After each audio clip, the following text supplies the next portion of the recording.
Bienvenido a mi podcast The Traveling Flaneur, donde hablo de la economía, política, historia y cultura de los lugares que he visitado. También te doy consejos de viaje, te digo qué sitios recomiendo visitar, qué cosas hacer y dónde comer. La vida de un flaneur es la vida de un observador, la de una persona que vaga sin rumbo, con los ojos siempre abiertos ante cualquier oportunidad. Es una persona que no tiene afán y prefiere el camino al destino. Creo que en este mundo tan apresurado en el que vivimos, hacen falta más flaneurs y espero que disfrutes este podcast desde la perspectiva de un flaneur viajero. Hola y bienvenido a Serbia. Este es probablemente el país más importante de todos los Balcanes y también el más grande. Su interesante historia, lindos paisajes y ciudades históricas son algunas de las muchas razones por las que este país es conocido. Serbia está en el centro de los Balcanes. Limita al norte con Hungría, al este con Rumanía y Bulgaria, al oeste con Croacia, Bosnia y Herzegovina y Montenegro, y al sur con Kosovo, Albania y Macedonia del Norte. 9 países de frontera te empieza a demostrar la importancia geográfica que tenía este país en la región. La capital de Serbia es Belgrado, y esta es una ciudad que está en la confluencia de los ríos Danubio y Sava, y que incluye ejemplos bien conservados de la arquitectura medieval, así como algunos de los restaurantes más renombrados de toda Europa del Este. La segunda ciudad más grande de Serbia se llama Novi Sad, y esta se encuentra arriba en el Danubio, y es un centro cultural y educativo que también es bastante importante en el país. Como lo hago normalmente, empezaré este episodio de contexto hablando sobre los datos macroeconómicos del país. Serbia tiene 6.7 millones de habitantes, y aunque esto la vuelve uno de los países más grandes de los Balcanes, es un número pequeño relativo al tamaño del país. Económicamente, su PIB es de casi 64.000 millones de dólares, lo que la lleva a un PIB per cápita de $9.500 aproximadamente, siendo casi la mitad de la cifra que vimos en Croacia. Su economía ha tenido transiciones importantes a través de los años, porque cuando eran parte de Yugoslavia tenían un sistema económico socialista que le daba mucha importancia a las fincas comunes y a la agricultura, que llegó a emplear al 75% de los serbios en esa época. El régimen comunista también nacionalizó las empresas industriales existentes y emprendió una política ambiciosa de crecer rápidamente. Gracias a unas llamadas fábricas políticas, la economía de Yugoslavia sí creció durante las primeras 3 décadas de su creación, pero creció de manera desigual, teniendo las regiones del norte con un mayor desarrollo que todas las del sur. Y con el desmembramiento de Yugoslavia, Serbia no solo sufrió la pérdida de mercados establecidos y las fuentes de materias primas, que eran las otras repúblicas, sino que también su fuerza laboral no era lo suficientemente competitiva para el mercado global. Aunque se empezaron a privatizar las empresas, las sanciones económicas impuestas por la comunidad internacional en la década de los 90 en respuesta a las políticas agresivas en Bosnia y Herzegovina empezaron a sofocar severamente la economía serbia. Y esto contribuyó a la escasez de alimentos, bienes y combustible, así como a tasas elevadas de inflación. De hecho, a fines de la década de los 90, alrededor de 20.000 empresas yugoslavas, que era casi un tercio del total del país, fueron declaradas oficialmente insolventes. Los ataques aéreos de la OTAN en 1999 también destruyeron una parte significativa de la infraestructura y el transporte, porque todas las instalaciones industriales de Serbia se vieron afectadas y además tenían un embargo sobre importaciones de petróleo que exacerbó aún más toda esta depresión económica. Después de que Milosevic fuera arrestado y juzgado por crímenes de guerra, la ayuda internacional empezó a fluir de nuevo al país y se empezaron a levantar las sanciones. En particular, la Unión Europea empezó a ofrecer oportunidades comerciales. Y hoy en día, menos del 25% de la población trabaja en agricultura, aunque todavía hay una parte que siembra cereales y maíz. Otra parte importante son las frambuesas, y es que Serbia es el mayor exportador de frambuesas del mundo, y este ha sido un cultivo muy popular y rentable, especialmente en el mercado europeo. Italia y Alemania son los dos socios comerciales más importantes de este país, seguido por Rusia, China y Hungría. A diferencia de otras partes de la antigua Federación Yugoslava, Serbia recibió poca inversión extranjera después del desmembramiento de este país, en parte por las sanciones de Estados Unidos y la Unión Europea, pero también por el declive de la infraestructura y capital humano que hacían que el país no fuera muy atractivo atraer este dinero extranjero. El salario mínimo de este país se encuentra en los $350 por mes aproximadamente, y uno de los grandes logros del país ha sido reducir su porcentaje de desempleo drásticamente en estos últimos años, siendo ahora el 7.5% de la población. Se está empujando mucho la producción industrial para promover los diferentes tipos de exportaciones en el país, y ahora sus mayores exportaciones son el cable aislado, el cobre y partes de autos, como llantas o motores. Entonces, en resumen, esta es una economía que pasó de ser fuertemente agraria a sufrir una recesión que la afectó muchísimo, pero después a tener una recuperación extraordinaria a través de la industria manufacturera. Ahora, hablemos un poco sobre el lado político. La política de este país también obviamente ha cambiado mucho, porque cuando eran Yugoslavia eran una federación comunista. Después, varias nuevas constituciones se crearon durante los años de conflicto y en 2002 incluso se había creado una constitución que incluía Montenegro como parte de este país. Pero en 2006 se disolvió esta federación. Ahora el jefe de Estado es el presidente, que es seleccionado por la Asamblea Nacional.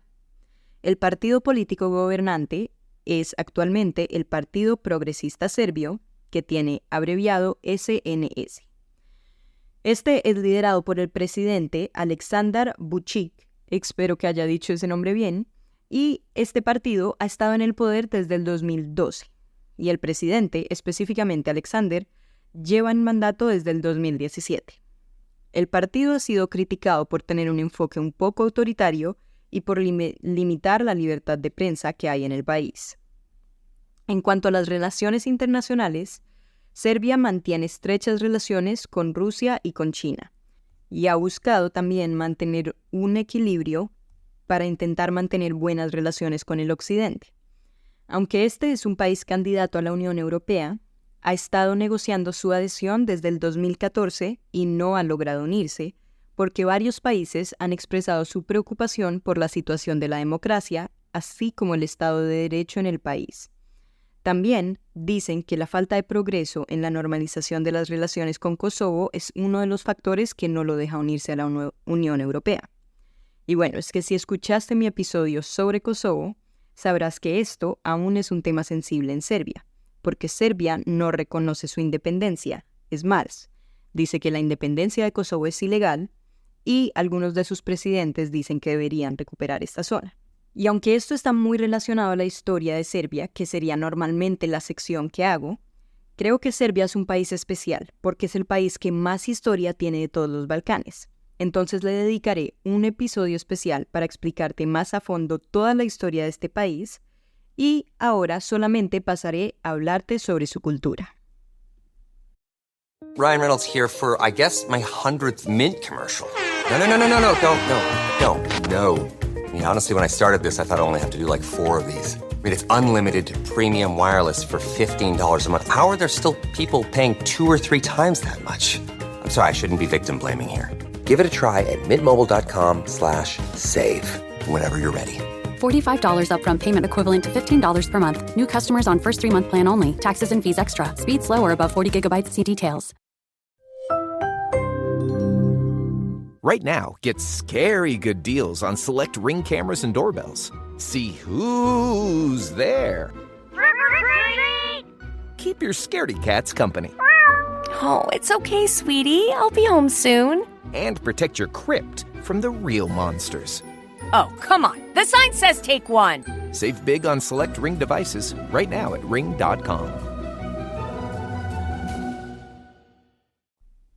Primero, te hablaré sobre su idioma, el serbio, que fue el idioma dominante durante la época de Yugoslavia. Si bien todos los países vecinos tienen sus propios idiomas, el serbio es el más importante de todos ellos. Y además, en las escuelas yugoslavas se enseñaba serbio y alguno de sus otros idiomas, como serbio y croata o serbio y bosnio. Pero estos idiomas son todos bastante parecidos en los sonidos, aunque visualmente cambia un poco porque el serbio oficialmente está en alfabeto cirílico. Aunque cuando visites Serbia vas a ver que también usan otros alfabetos, el cirílico sería el idioma original. Ahora, si pasamos a las tradiciones de este país, Serbia es una mezcla de la fuerte tradición patriarcal campesina de la que te venía hablando, mezclada con el dominio otomano y también con el socialismo yugoslavo. En la mayoría de las ciudades vas a ver estos tres elementos conviviendo, y es genial porque es una mezcla más fuerte, entre comillas, que la que ves en otros países de los Balcanes, precisamente porque Serbia, como te dije, era la región más importante de la antigua Yugoslavia. Las ciudades como Belgrado y Novi Sad son bastante desarrolladas, pero las zonas rurales y ciudades pequeñas de Serbia también son importantes para el turismo. Por ejemplo, hay una pequeña ciudad que se llama Nis o Niš y era bastante importante en la época otomana. También hay pueblos en la frontera con Rumanía, en el Danubio, en donde hay leyendas de fantasmas y vampiros, similares a las que hay en Transilvania. Donde se puede ver más notoriamente esta mezcla de culturas es en la arquitectura definitivamente, porque la arquitectura serbia mezcla influencias bizantinas, otomanas y occidentales. Hay muchos monasterios e iglesias ortodoxas serbias que también son ejemplos de la impresionante arquitectura medieval, así como el monasterio de Studenica o el monasterio de Chika. Este país, como te he venido contando, es mayoritariamente ortodoxo, y por eso el arte dentro de sus iglesias también es una de las cosas que debería destacar de su cultura. En cuanto a la música, Serbia mezcla influencias orientales y occidentales en su música tradicional utilizando instrumentos como la gaita, el tambor y la flauta. Y además tienen una danza tradicional que se llama el kolo, que podrías tener la oportunidad de ver si ves algún festival local. Esta es una danza hecha como en círculo por muchas personas, pero si vas a Belgrado, lo que escucharías en sus fiestas no sería este tipo de música, sino música que parece más del este europeo, un poco más techno o más hip hop.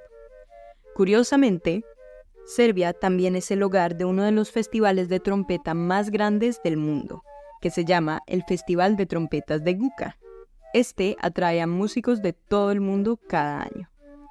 El escritor serbio más reconocido del siglo XX fue sin duda Ivo Andrić, quien ganó el Premio Nobel de Literatura en 1961, principalmente por su novela titulada El puente sobre el Drina. Los poetas serbios también son reconocidos en el país, pero la verdad nunca he leído poesía serbia ni escuché mucho sobre esto, entonces no sabría hablarte sobre esta poesía.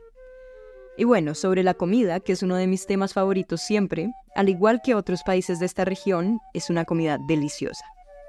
Tiene una mezcla de influencias mediterráneas, orientales, centroeuropeas, y comparten platos típicos con algunos de los países vecinos, pero de su forma particular. Por ejemplo, uno de sus platos populares son los cevapcici, se pronuncian así, pero son el tipo de kebab pequeño como una salchicha de carne picada que también estaban en Bosnia. También está una hamburguesa serbia que se llama pljevasbika. Espero haberla pronunciado correctamente, pero es deliciosa. Aparte de esto, también están los sarma, que son rollos de repollo rellenos de carne, o están las givanicas, que son pasteles de queso. La bebida nacional es rakija, que es un licor fuerte hecho de frutas.